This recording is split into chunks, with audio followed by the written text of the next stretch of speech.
लेकिन एक नजर डालते हैं बाला साहब ठाकरे की शख्सियत पर।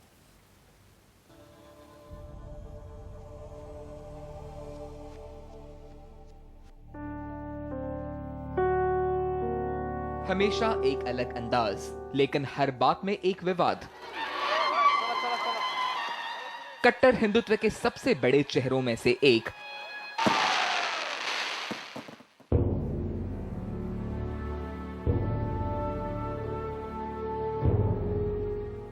अपनी आखिरी सांस तक बाळ ठाकरे को खुद की कही किसी बात के लिए कोई पछतावा नहीं रहा।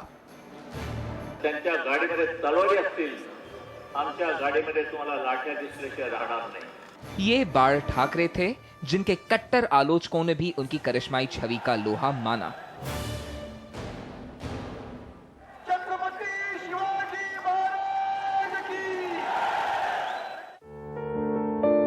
बाळ ठाकरे 23 जनवरी 1926 को पैदा हुए। फ्री प्रेस जर्नल में कार्टूनिस्ट के तौर पर करियर की शुरुआत की, जहां कार्टून की दुनिया के स्तंभ आर.के. लक्ष्मण जैसे उनके सहकर्मी रहे।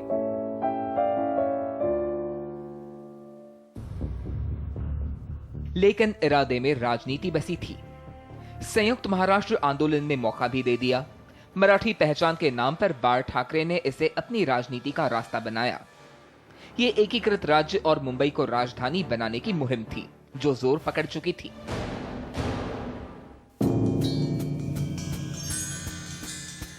आंदोलन थमा तो मराठी माणूस के नाम पर पहले संगठन के साथ सामने आए।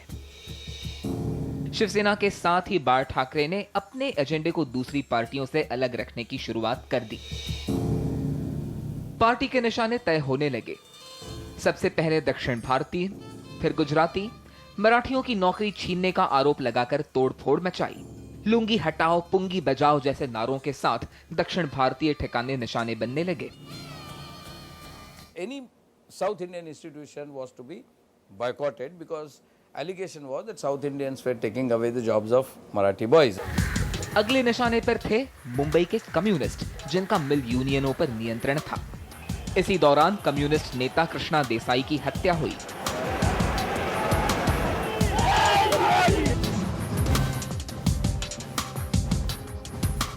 यहीं से शिवसेना पर उत्पाती पार्टी होने का ठप्पा लगना शुरू हुआ। The left completely ignored the emerging social, political and economic realities in Mumbai, whereas Bal Thackeray, knew the pulse of the people of the city and cleverly used his knowledge of changing realities to emerge as the opposition leader. 1990 तक बाळ ठाकरे शिवसेना की अपनी शाखाओं का पूरे महाराष्ट्र में विस्तार कर चुके थे, लेकिन सबसे बड़ा गढ़ रहा मुंबई। शिवसेना के हिंसक आंदोलनों से शहर जब न तब ठप होता रहा।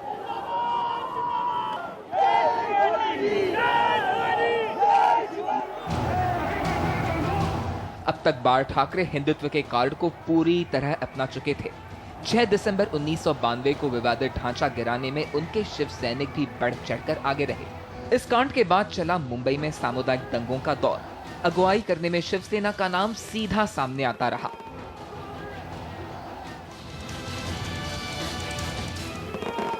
उन्नीस के विधानसभा चुनावों में महाराष्ट्र में भगवा लहर चली। बीजेपी को साथ लेकर शिवसेना ने सरकार बनाई। किंग मेकर बनकर उभरे बाळ ठाकरे सत्ता को रिमोट से कंट्रोल करते रहे। एनरॉन जैसे उच्च स्तरीय समझौते पर फैसले मुख्यमंत्री दफ्तर नहीं बल्कि मातोश्री पर होते रहे। शिवसेना अब नैतिकता के नाम पर तोड़फोड़ पर उतारू थी। ये बाळ ठाकरे का एक और चेहरा था। वैलेंटाइंस डे मनाने वाले उनके नए निशाने बने। 2000 ईस्वी आते आते राज्य में पार्टी की सत्ता छिन गई। हालांकि म्युनिसिपैलिटी चुनावों में वो जीतती रही। सत्ता में हो या सत्ता से बाहर, ठाकरे अपनी जुदा स्टाइल के लिए जाने जाते रहे।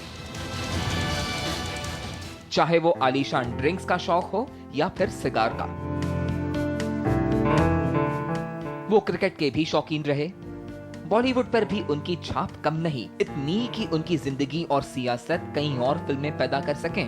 भाषण में खतरनाक चुटकी का ये अंदाज तो बाळ ठाकरे का ट्रेडमार्क था। चिदंबरम अर्थमंत्री, अनर्थमंत्री। लालू कहते हैं ये बहुत मेहनती है, ये है। अरे भाई, ये पूरी मेहनत यहाँ क्यों, बिहार में क्यों नहीं लगाते?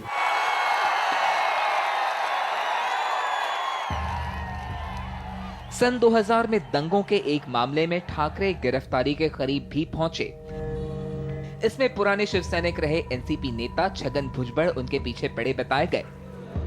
2003 में उत्तराधिकारी के तौर पर उद्धव ठाकरे के अभिषेक के साथ ही पार्टी में दरार के संकेत आने लगे। पहले नारायण राणे, फिर भतीजे राज ठाकरे, जिन्हें बाळ ठाकरे का स्वाभाविक उत्तराधिकारी माना जा रहा था। राज ने अपनी पार्टी बनाई, जिसने शिवसेना के पारंपरिक वोटों में सेंधमारी शुरू कर दी। राज का बिछड़ना शायद उनकी जिंदगी का सबसे बड़ा झटका था, लेकिन दुनिया छोड़ने से पहले उन्होंने दोनों भाइयों का साथ जरूर देख लिया। यहां तक कि बड़े भाई उद्धव को राज खुद ड्राइव कर अस्पताल से मातोश्री तक ले गए। ढलती उम्र और गिरती सेहत ने बाळ ठाकरे को रैलियों से दूर कर दिया, पिछले कुछ सालों में तो बिल्कुल दूर। 2009 में एंजियोप्लास्टी से सेहत बेहतर हुई थी, जिसके बाद दशहरा रैली और कुछ एक मौकों पर वो बाहर भी दिखे। पण आता शक्ति नाही। जिंदगी के आखिरी दिनों में भी इस शख्स के तेवर और अंदाज नहीं बदले, चाहे वो टीम अन्ना के आंदोलन का मामला हो या फिर अपनी सहयोगी बीजेपी के फैसले से अलग जाकर राष्ट्रपति के लिए प्रणब मुखर्जी को समर्थन देने का। शिवसेना का ये टाइगर आज हमारे बीच नहीं रहा, लेकिन उसकी याद रहेगी, इसलिए भी क्योंकि राजनीति की ये ऐसी शख्सियत रही जिसके दिल में जो रहा उसे जुबान तक लाने में कभी झिझका नहीं। मुंबई से ब्यूरो रिपोर्ट, एनडीटीवी इंडिया।